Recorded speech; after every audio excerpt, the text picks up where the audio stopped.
Scientific వరల్డ్ని Sheikh చేసిన ఒక గొప్ప సైంటిస్ట్ ఆల్బర్ట్ ఐన్స్టీన్. ఈయన మనందరికీ గొప్ప ఇన్స్పిరేషన్.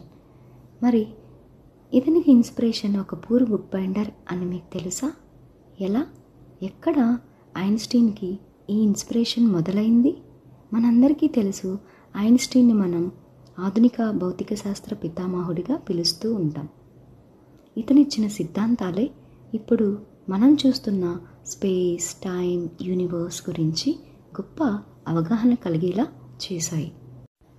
ఒక పేద కుటుంబంలో జన్మించిన ఒక వ్యక్తి బుక్ బైండర్గా పనిచేస్తూ ఆ బుక్స్తోనే తనకు సైన్స్ పట్ల ఉన్న జిజ్ఞాసను పెంపొందించుకొని హిస్టరీలో ఒక గొప్ప సైంటిస్ట్గా నిలిచిపోయారు.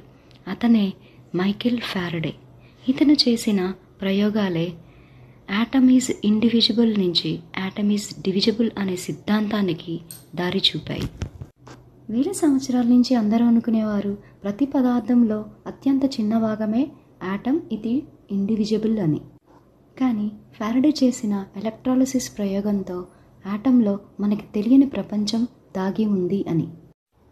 ఎలక్ట్రిసిటీ అనేది పదార్థాన్ని విభజించగలదు అనే ఇతని స్పార్కే మన సైన్స్లో కొత్త అటమిక్ థియరీస్కి పునాదిగా నిలిచింది. అంటే పదార్థం అనేది ఎలక్ట్రిక్ ఛార్జెస్కి రెస్పాండ్ అవ్వగలదు అని నిరూపించారు. అంటే యాటంలో ఇంకా స్మాలర్ పార్టికల్స్ ఉంటాయి అని నిరూపించారు. కానీ ఎప్పుడు ఫారడే వీటిని చూడలేదు. కానీ ఇతని ఎక్స్పెరిమెంట్ ఇంకా టైనీ చార్జ్డ్ పార్టికల్స్ ఉంటాయి అని ప్రూవ్ చేసింది.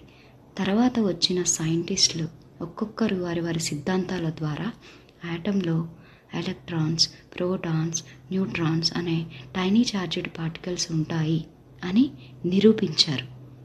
చూసారా, ఎక్కడ ఫారడే, ఎక్కడ యాటమ్. యాటంలోని తెలియని ప్రపంచానికి ఫారడే యొక్క సిద్ధాంతం అనేది పునాదిగా నిలిచింది.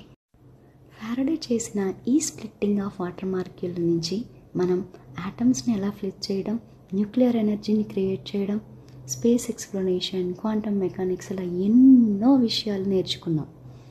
ఇవే కాదు, ఫారడే ఎలక్ట్రిసిటీ, మ్యాగ్నెటిజం ఇలా ఎన్నో ప్రయోగాలు చేసి ఈయన ఈ విజనే ఐన్స్టీన్కి డీప్గా థింక్ చేలా చేశాయి. ఇవే తన థియరీ ఆఫ్ రిలేటివిటీకి దారి తీశాయి అని చెప్తూ ఉంటారు. సో చూసారు కదా, the spark behind the Einstein genius is Michael Faraday.